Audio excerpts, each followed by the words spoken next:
اعوذ بالله من الشیطان الرجیم بسم الله الرحمن الرحیم. د نړۍ ټولو ښاغلو پښتنو وروڼو خویندو السلام علیکم. ستړي مشئ. الله مو په نړۍ کې داس کې غړی ژوند نصیب کړه او د پښتو دا ورځ مو مبارک شه. نه پوهېږم چې د دې پښتو ورځ منځلو چا ته سوچ راغلی او څنګه راغلی، خو خدای دې ورسره ښه وکړي. ښه سوچ و، ښه سوچ دی، ښه فکر دی. خو آخر په دې ورځ موږ د کول څه پکار دي، څه لایحه عمل جوړول پکار دي، څه ګامونو پورته کولو د پاره هغه زړه را جوړول پکار دي. پښتنو وروڼو خویندو،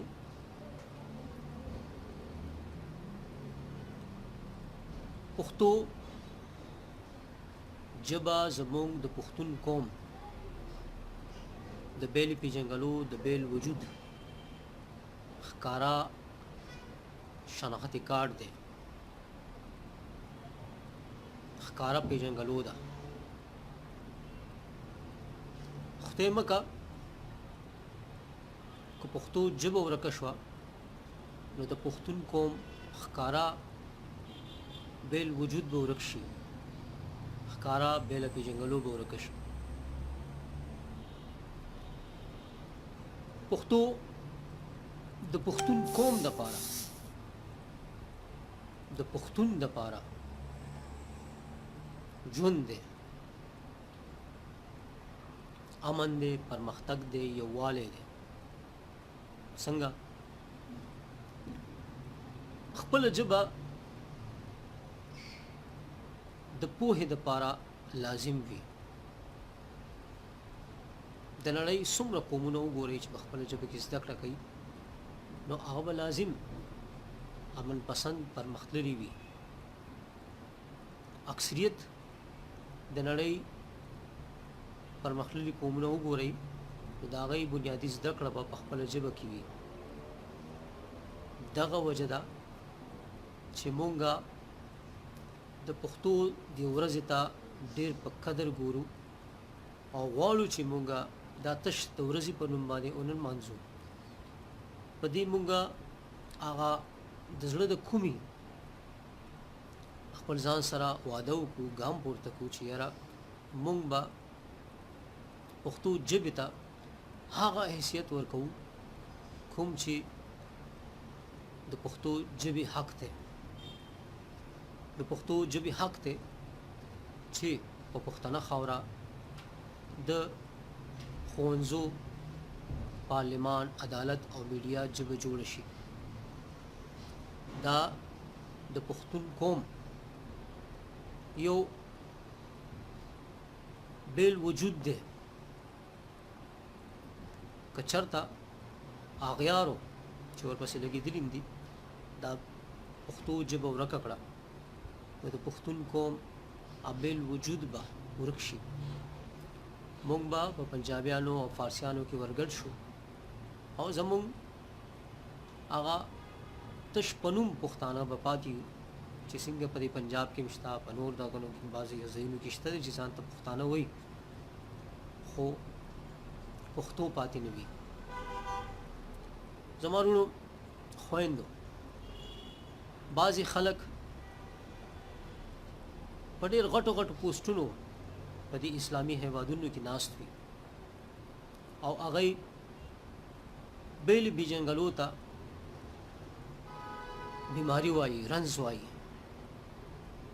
خو دونه نه خبر چې د محمد رسول الله صلی الله علیه وسلم د احادیثو مفهوم چېرته هغوی لوستی نه وي.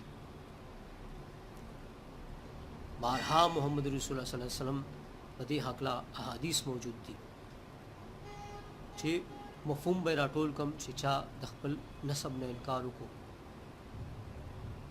هغه ملعون دی، لعنتي دی.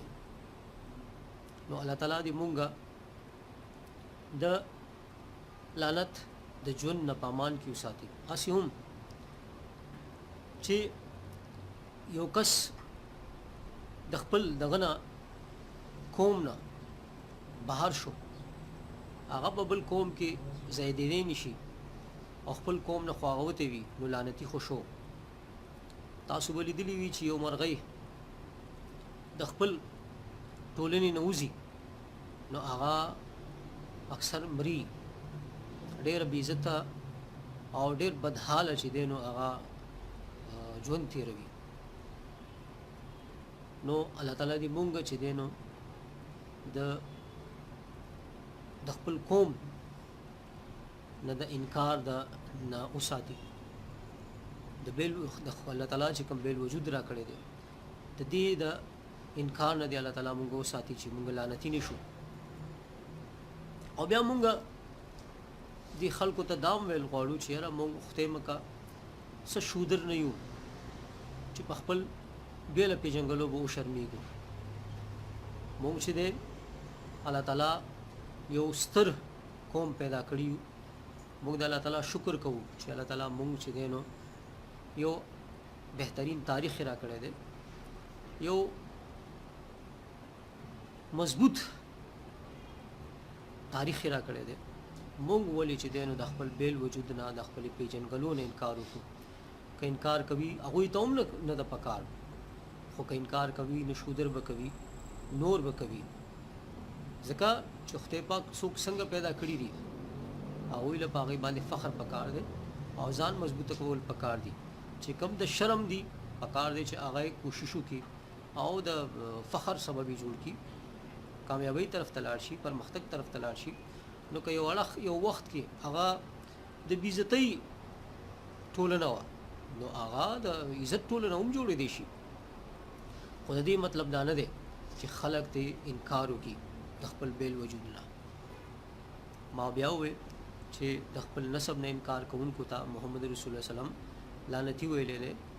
نو چې څوک د اسلامي هیواد داسې دغه ښکارا خلک چې دی هغه چې دی نو بیل پېژنګلو ته رنځ وایي، نو دا ډېر د دک خبره ده، ډېر د شرم خبره ده. تاسو محترمینو خویندو، تاسو به په دې چاپېرچل کې به دې لیدلي وي چې نن سبا زمونږ پښتانه ځوانان نوی کل هغه تاسو به ورته څه نوم وایئ، زه به ورته څه نوم وایم. مونږ ته په مخامخ چې دی نو د پنجابي دپاره مونږ سره جنګ کوي، مونږ سره د فارسي دپاره جنګ کوي، مونږ سره د انګریز دپاره جنګ کوي. وجه څه ده؟ تاسو چېرته غور کړی دی؟ یقینا چې تاسو به غور کړی وي، بیا به مو کړی وي. زمونږ په ښوونځو کې کوم ښوونځو ته چې مونږ پښتانه ماشومان خپل ماشومان استوو، هلته کې نصاب تعلیم د پنجاب بی فکر دی او د انګریز ژبه ده، جامه ده. اوس په خپله سوچ وکئ چې د دغې ښوونځو نه کوم ماشوم بهر ته راشي او واپس کور ته راشي نو هغه به د خپل مور پلار سره د خپل مشرانو سره د دغې خلکو دپاره جنګ کوي او که نه به کوي. زمونږ په نصاب کې، زمونږ د پښتنو په نصاب کې د پښتنو تاریخ چرته دی؟ زما بچی د خپل پښتون تاریخ نه کله خبر دی؟ څنګه خبر شي او څنګه به خبرېږي؟ لږ غور وکړئ چې دا مونږه که مونږ ډېر هم دا بعضې جنګونه اوس وختونه د جنګ د ټوپک د جنګونو نه دي. ګورئ مونږ سره په داسې لحاظ سره جنګ روان دی، زموږ خلاف یو لوی جنګ روان دی. زمونږ خپل بچی چې کوم ښوونځو ته واستو هغه زمونږ و چې راوځي هغه زمونږ بچی نه وي، هغه زمونږ د قوم نه وتی وي، هغه زمونږ په کور کې د دوی دغه وي فوجي وي، د دوی دپاره خپل مور پلار سره جنګ کوي، خپل مور پلار ته بد وایي. خپل تاریخ خو هغه لوستی نه دی، هغه د خپل تاریخ نه خبر نه دی، پوهه خو شته دی نه، ځکه چې په خپله ژبه کې خو هغه ته زده کړه نه ده ورکړی شوې. که هغه پوهه وی نو د خپل تاریخ د خپل نسب د خپل دغه نه خو به انکار نه کوو که نه. هغه د خپل تاریخ نه خلکو لري وساتلو، د پوهې نه لري وساتلو. د دې پښتو ورځ په مناسبت پښتنو راځي چې داسې ګامونه پورته کړو، د یو بل سره داسې سرونه وجنګوو چې یاره داسې لار راوباسو چې زموږ ماشومان زده کړه هم وکړي، پوهه هم وکړي، خپل تاریخ نه خبر شي او خپل قوم کې هم چې دی نو پاتې شي، د خپل قوم غړی هم پاتې شي. اوس خو دا حل دی چې زده کړه خو شته دی نه، لیک لوست وکړي، ځکه چې پردۍ ژبه کې خو تش لیک لوست کېږي نه، خپل جامې سره مینه شته، نه چې د خپل ژبې سره مینه شته، نه د خپل تاریخ سره مینه شته، نه د خپل قوم سره مینه شته. دا څنګه زده کړه ده؟ دا خو تش په تش د یو قوم سره سازش روان دی، د یو قوم خلاف یو لوی سازش روان دی. پښتنو ورونو خویندو، هر څه به کوو خو د دې پښتو ورځې په مناسبت مونږ ته دا فکر اوس چې دی نو دا دې دپاره رايوځای کېدل پکار دي چې مونږ داسې طریقې سره زموږ بچي زده کړه وکړي چې هغه په خپل تاریخ نه هم خبر شي، د خپل ژبې جامې دود دستور نه هم خبر شي، د خپل مشرانو نه هم خبر شي، د خپل قوم سره مینه هم را پیدا شي، د خپل ژبې سره خپل هر څه سره مینه را پیدا شي. حالات خو دلته کې داسې روان دي وروڼو خویندو چې د طالبانو په نوم، د چا په نوم د دین سره چې دی نو هغه د دین نه هغه نفرتونه خو را پیدا شول. اوس ورپسې روان داسې حالات دي چې داسې حالات جوړوي چې د پښتنو دا کم چې پښتانه دی د ښوونځو نه راوتي دي چې د هغوی زړونه چې دی نو د پښتونولۍ نه هم مان شي چې یاره دا هم شر دی، بس چې څوک د پښتو نومولي وایي به چې یاره دا شر کوي، دا شر غواړي. لکه څنګه چې اوس د دین دلته داسې حل دی چې که ته د دین نوم اخلي نو یاره دا شر پسند دی، دا شر غواړي که نه.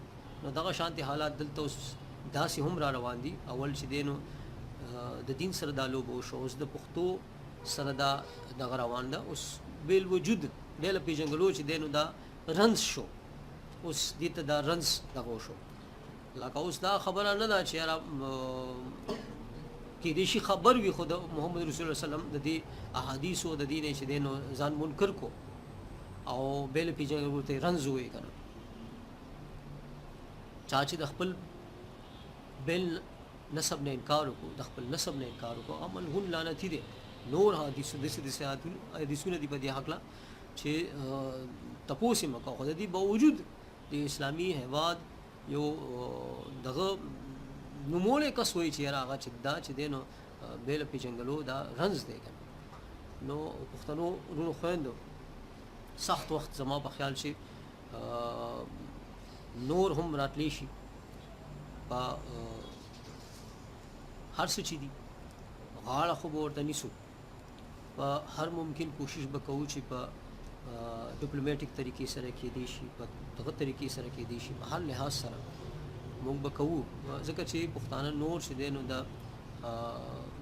دوی غواړي چې یاره موږ شر ته لاس واچو او بیا خلکو ته وایي چې یاره دا شر پسند دي. زموږ د حقوقو خبره پاتې شي، زموږ اصل کم چې حق غواړو هغه خبره سیټ ته شي، بیا د شر خبره راشي. پښتانه لږ دغه نه کار اخلي، خلک یې غلک وسکي، راوې پاروي او دا راوپارولی شي او چغې سوري شروع کړي او خلک بیا هغه کم حق چې موږ غوښتو هغه پاتې شي، حق غوښتل پاتې شي، بیا دوی موږ ته وایي چې یاره دا حق خبره خو وروستو پاتې شي، دا شر پسند دي. ځکه چې موږ په غوسه کې چې دی چغې سوري وباسو، کنځل وینا کوو، دغه کوو. کمزوري خلک څه کوي؟